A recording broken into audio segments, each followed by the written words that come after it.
좋은 아침입니다. 사랑하시는 자에게 잠을 주신다고 우리 주님 말씀하셨잖아요. 다들 당장 주무시고 오셨을 줄 믿습니다.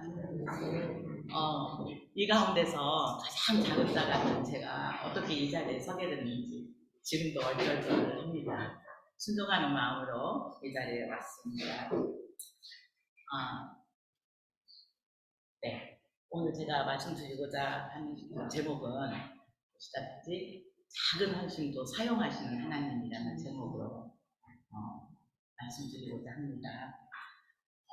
저는 지난 2020년 2월부터 2022년 9월 초까지 약 2년 7개월 동안 멕시코에서 시니어 선교사로서 일했던 유영민입니다. 이 기간을 생각해 보면은 정확하게 코로나가 시작됐고 이제 엔데믹으로 들어가려고 하는 그 기간입니다. 정확하게 코로나 그 기간입니다. 그런데 선교지에서 제가 아주 작은 섬김, 이 작은 섬김은 우리가 그 오병이어로 일으킨 어린아이의 도시락, 떡 5개와 물고기 2마리는 날마다 먹는 지극히 소박한 도시락이잖아요. 그 도시락과 같은 작은 섬김을 통해서 또 하나님이 일을 하시더라고요. 그래서 하나님이 어떻게 일을 하셨는가, 이 작은 섬김에도 불구하고 그것을 간증하고자 합니다. 먼저 저를 잠깐 소개하면요. 저는 전혀 예수님 믿지 않는 가정에서 이제 제가 첫 번째 예수님을 믿는 가정의 1호가 됩니다. 예수 믿음의 시작이 되는데요. 저는 대학 시절에 저희가 동료를 통해서 전도를 받았어요. 성경 공부까지 하게 됐습니다. 근데 그 성경 공부를 하는 가운데 참 하나님이 계시다, 이 말씀이 저에게는 굉장히 어렵게 들리는 것이 아니라 너무 감사하게 들렸어요. 왜냐하면 이 세상이 너무 무질서하고 어지러운 데서 어떻게 무엇을 향해서 살아야 할지 모르는 그 혼돈 가운데 있었는데 세상에 이 천지를 만드신 하나님이 계시다니 저에게는 그 말씀이 위로가 되고 안도가 되었습니다. 또 성경 공부를 하다가 결국 예수님이 저의 구주임을 깨닫고 저의 주님으로 영접하게 되었습니다. 감사하게도 하나님께서 특별한 은혜를 주셨는데요. 성경이 참 쉽게 깨달아지고 또 저절로 믿어지고 하는 이런 은혜를 주님이 주신 것 같습니다. 저는 예수님을 만나면서 하나님이 아브라함에게 주셨던 그 소명을 저의 소명으로 받아들였습니다. 비록 아브라함은 모든 민족에게 복이 된다 그렇게 말씀하셨지만 저는 일단 저 가족 그리고 제 주변의 사람들에게는 이 복을 전달하는 자가 되어야겠다 그런 생각을 가졌습니다. 당시 저는 고향을 떠나서 서울에서 공부를 하고 있었는데요. 그 당시 통신수단이 뻔하잖아요. 유선으로 된 취해 전화를 해야지만 이제 부모님하고 연락을 할 수 있었습니다. 그래서 손편지를 이제 통해서 부모님에게 용돈 주셔서 감사하다라든지 저의 근황을 이렇게 전하곤 했는데요. 그 안부 편지를 복음 편지로 바꿨어요. 예수님을 만나고 나서 지속적으로 편지를 통하여서 이렇게 전도를 했더니 처음에는 저희 부모님이 서울 공부하라고 서울로 딸다식을 보냈더니 이상한 단체에 빠진 것 같다고 무척 걱정하셨습니다. 그런데 저의 꾸준하게 변화되는 그 삶을 보고 뭐라고 말씀하시냐면 그래 우리는 잘 모르지만 너는 뭔가 제대로 믿는 것 같다 이렇게 말씀하시면서 부모님들도 교회에 다니기 시작하셨습니다. 아무튼 결과적으로 저희 부모님 그리고 저희 할머님 계셨는데요. 저희 할머님 그리고 내 형제들은 모두 제가 예수님을 만난 지 2, 3년에 다 영접하게 됐습니다. 오늘 이제 본문의 말씀이 제가 베드로 전서 2장 9절 말씀으로 잡았는데요. 이 본문의 말씀 베드로 전서 2장 9절 말씀은 늘 제게 좌우명으로 새겨져 있습니다. 나는 거룩한 백성이다. 왕같은 제사장이다. 하나님의 소유가 되었으니 이제 내 주인은 내가 아니고 하나님이시다. 그분이 기뻐하는 것을 하고 그분이 싫어하는 것은 해서는 안 됩니다. 왜? 내 주님이 하나님이시니까 그런 거죠. 나를 통해서 하나님의 아름다운 덕이 전해져야 한다.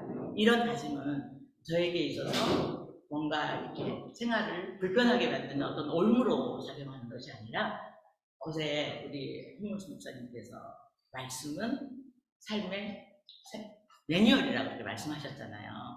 이 말씀은 이 제약된 세상에서 저를 지켜주는, 그리고 저의 자존심을 높여주는 긍지가 되었습니다.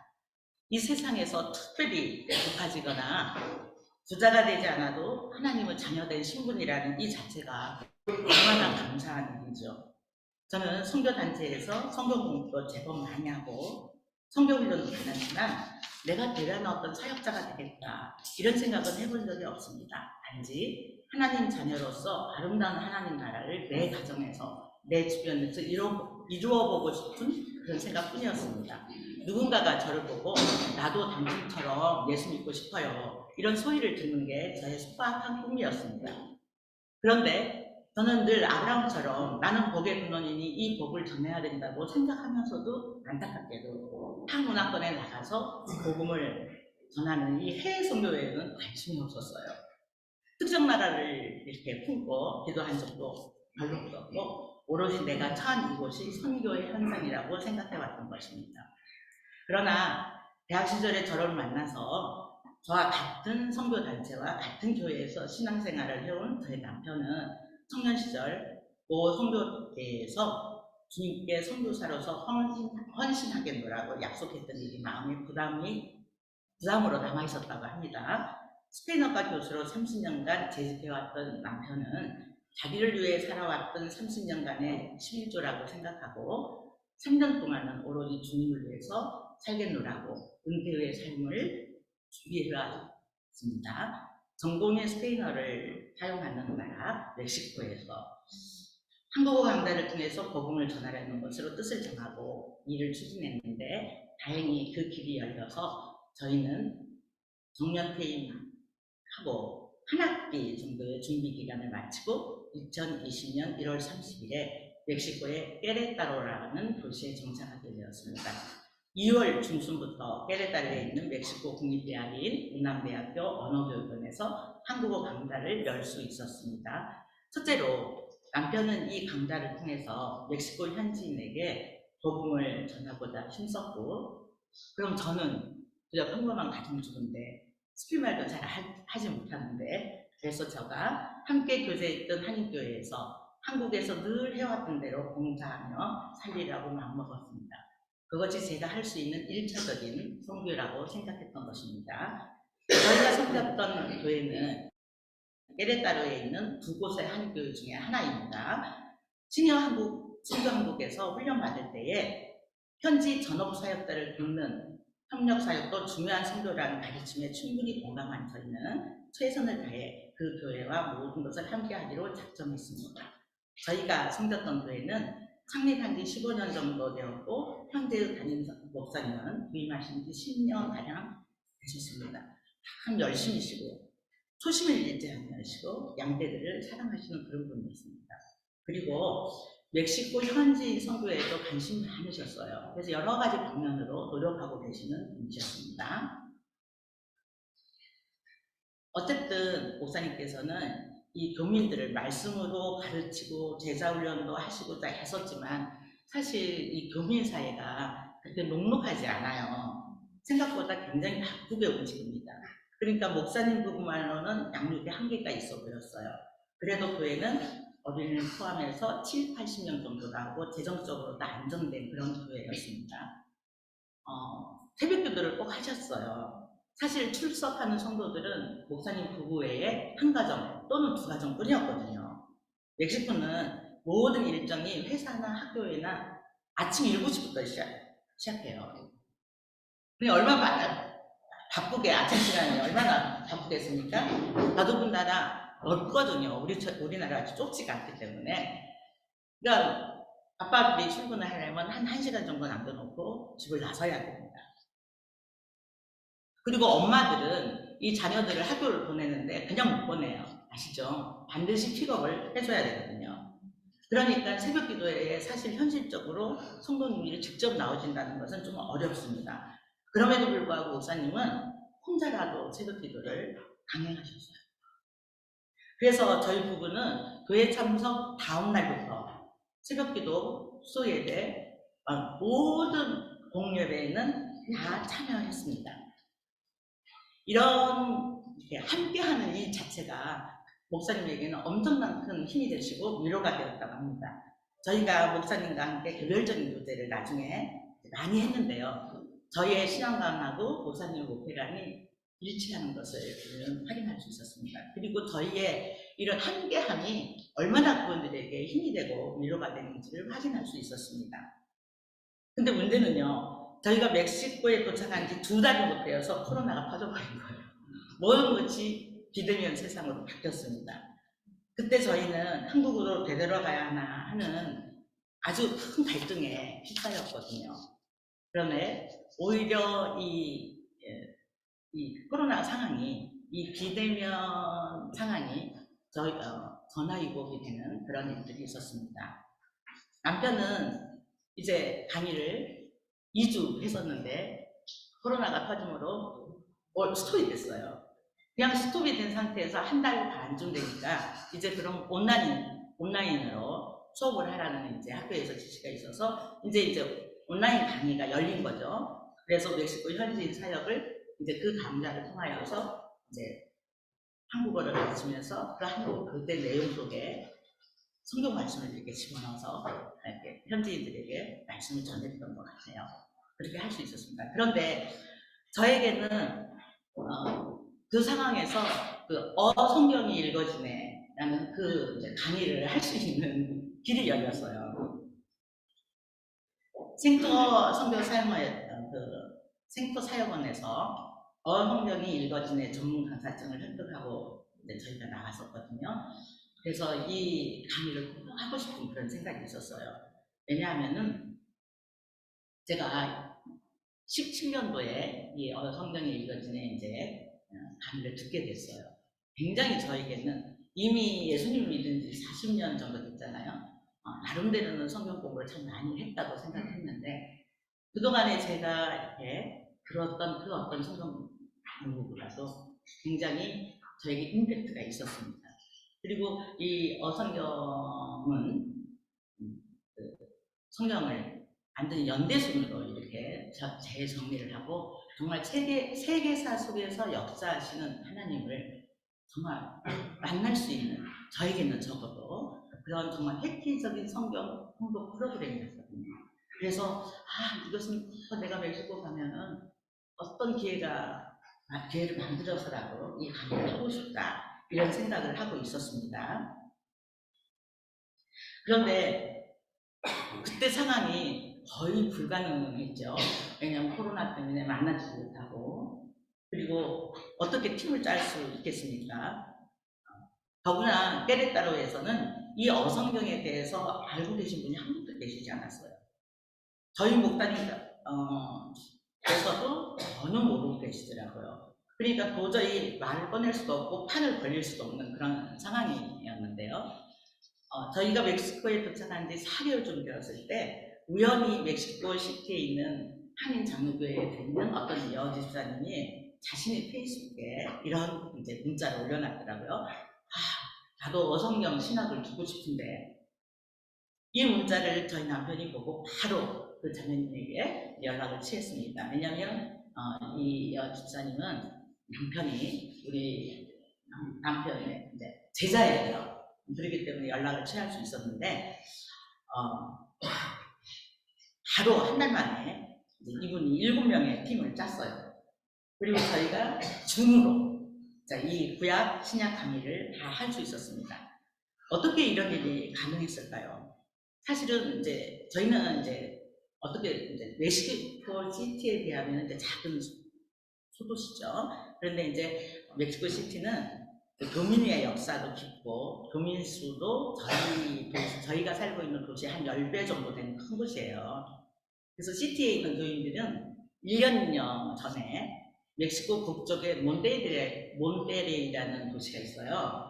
거기에 한인교회의 이제 사모님이 이 어성경 전문 강사라는 말을 듣고 초청했던 것 같아요. 그래가지고 한번 이제 이 어성경 구약 신약을 다 들었대요. 그래서 그것을 들었던 그 성도들 반응이 너무 좋았던 거예요. 그런데 이제 이 하소연을 올려놓은 이 집사님은 구약까지는 들었는데 해필이면 신약을 대사적으로 못 들은 거예요. 그러니까 너무 속상한 거야. 그래서 그것을 페이스북에다 올려놨던 거예요. 사실 어성경 강의는 저작권 문제가 있어서 전문 강사가 아니면 아무리 그 내용을 잘 알고 있어도 강의를 할 수 없어요. 그런데 그 강의를 해주셨던 사모님께서는 이제 한국으로 귀국을 하신 거거든요. 그래서 사실 멕시코 내에서는 아는 범위 내에서는 이제 전문 강사가 없었던 것 같아요. 그 당시 그 타이밍에 저희가 거기에 있었다는 것은 하나님의 놀라운 역사라고 여겨집니다. 이 몬테데이라는 곳은요, 멕시코 시티하고 얼만큼 거리가 차이가 나냐면 자동차로 10시간의 거리예요. 그래서 이제 그 사모님께서 멕시코 시티로 초청받아 오실 때에 비행기를 타고 오셨어요. 그런데 그러면 제가 있는 깨레다라는 도시하고 멕시코 시티하고는 자동차로 3시간 편도가.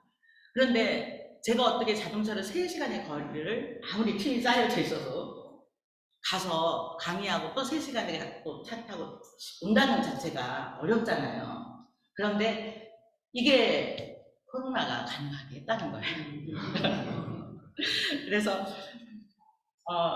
생각해보면은 정말 생각할수록 이게 놀랄 일이에요. 내가 생각하는 거와 우리 주님이 생각하는 거는 다르구나. 주님께서 새로운 길을 여셨구나. 이런 생각을 하게 됐습니다. 이렇게 해서 어성경 1기팀이 이제 끝났고 어성경 2기팀이 만들어집니다. 어성경 2기팀은 저희가 섬겼던 한인교회 그 교인들로 이루어졌습니다.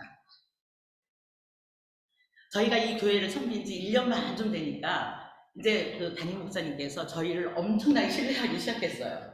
모든 것을 다 믿고 맡기고 같이 동역하는 그 분위기가 되었거든요. 그러니까 말씀하시기를 이제 저희들이 절반이 지났잖아요. 저희가 한 3년을 예정하고 이제 멕시코에 갔는데 그러니까 목사님께서 처음에는 어성경이 뭔지도 모르고 계시다가 우리가 곧 갈 날이 됐는데 뭔가 바뀌어야 될 텐데 이걸 어떻게 생각하신 것이 어성경 강의를 해보면 어떻겠느냐고 그렇게 제안이 오신 거죠.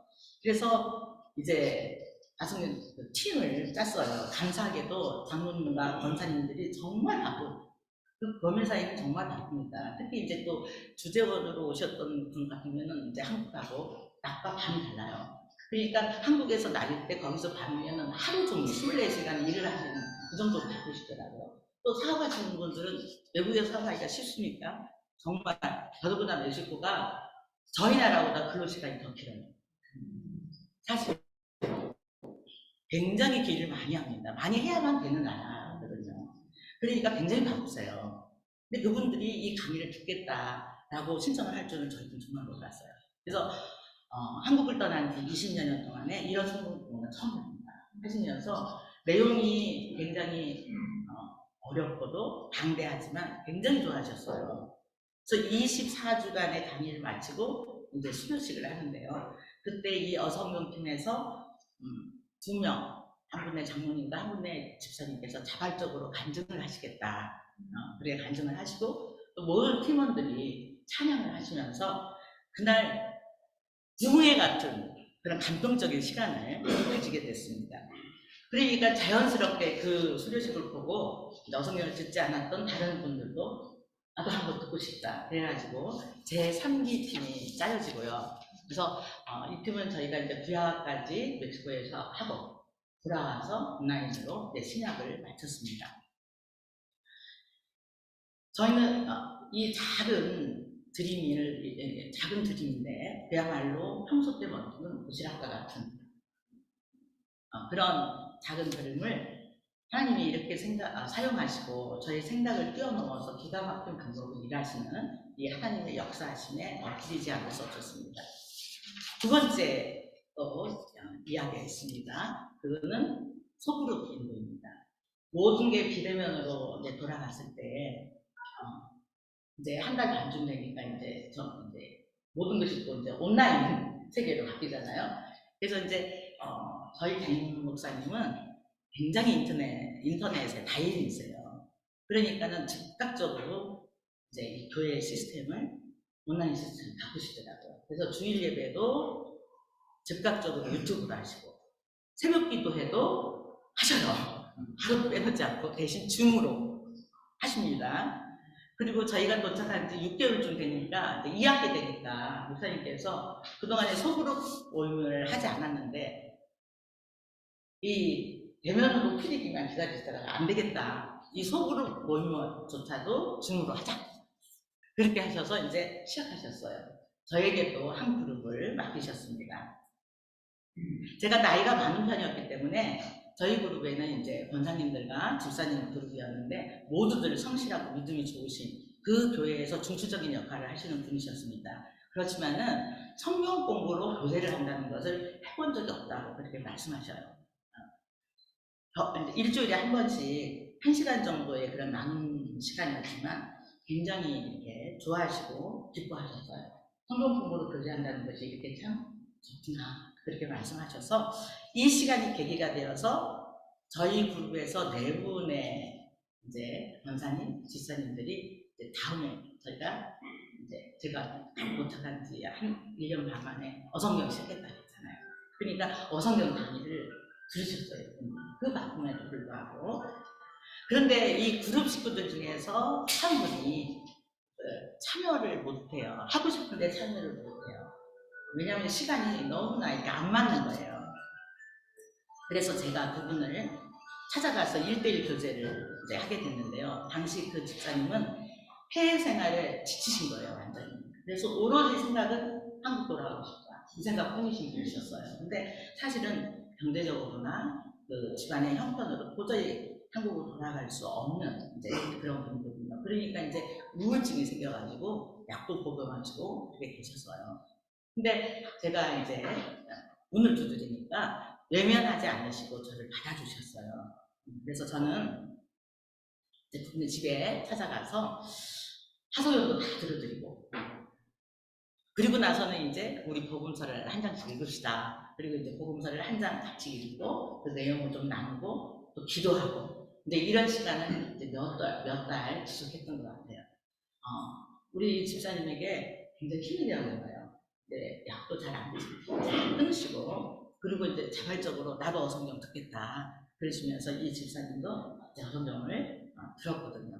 그래서 저희들이 이제 기숙사에서 올라갈 때에 이 집사님께서 저에게 이런 말씀을 합니다. 선교사님만이 할 수 있는 일을 하시고 가시네요. 저는 이 말들이 얼마나 감사한지요. 그래서 저희와 인별을 굉장히 아쉬워하셨습니다. 세 번째 이야기가 있습니다.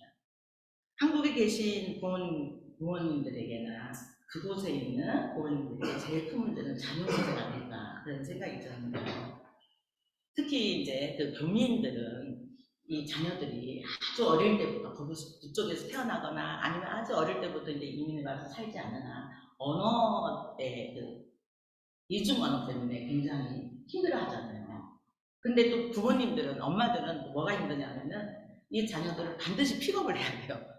등교 시간, 학교 시간에. 이게 보통 일이 아닙니다.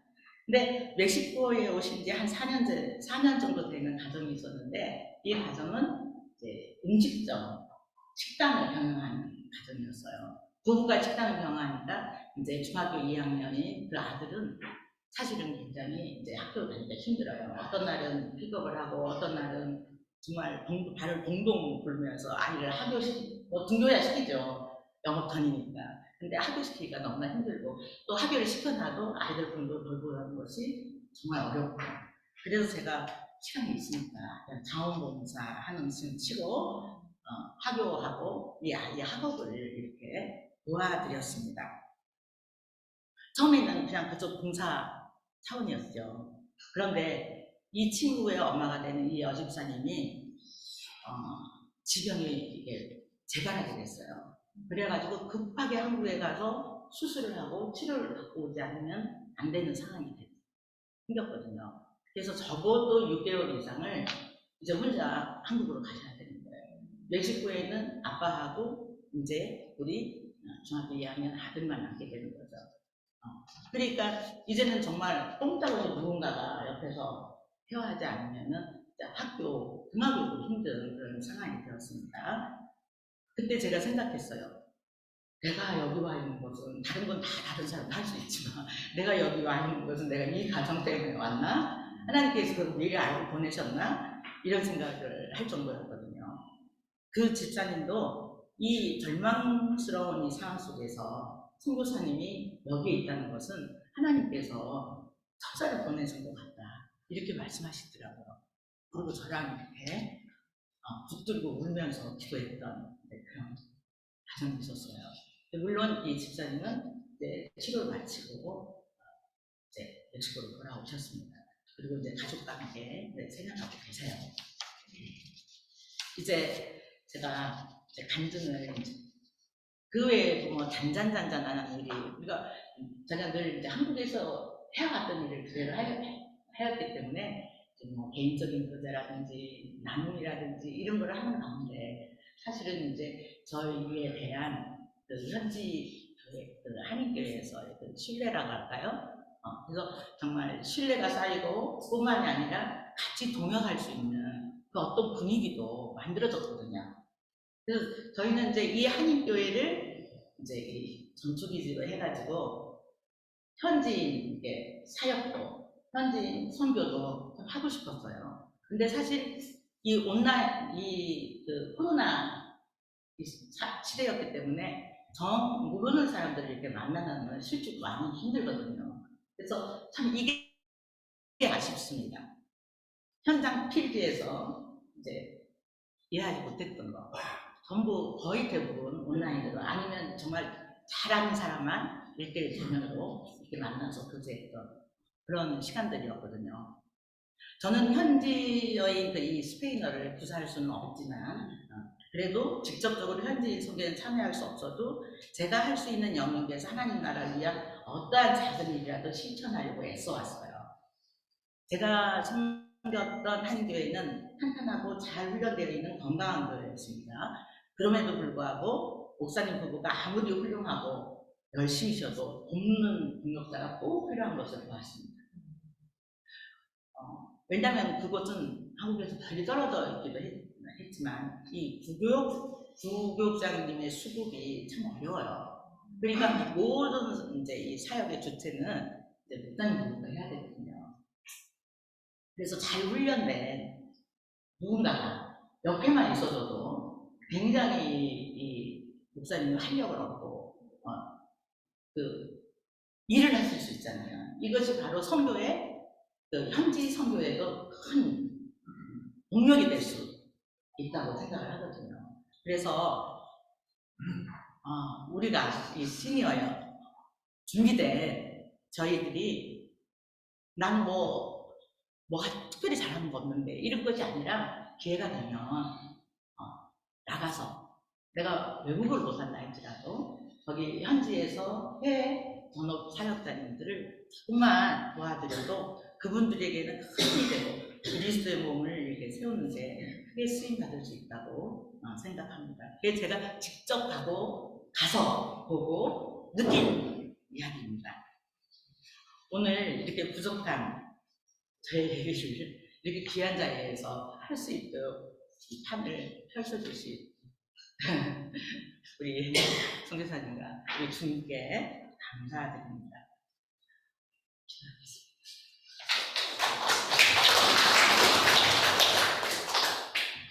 하나님 아버지, 지극히 작은 일도 하나님을 사랑하는 마음으로 행할 때 기쁘게 받으심을 구하십니다. 저희의 일상이 주님이 기뻐하시는 일이 되기를 원합니다.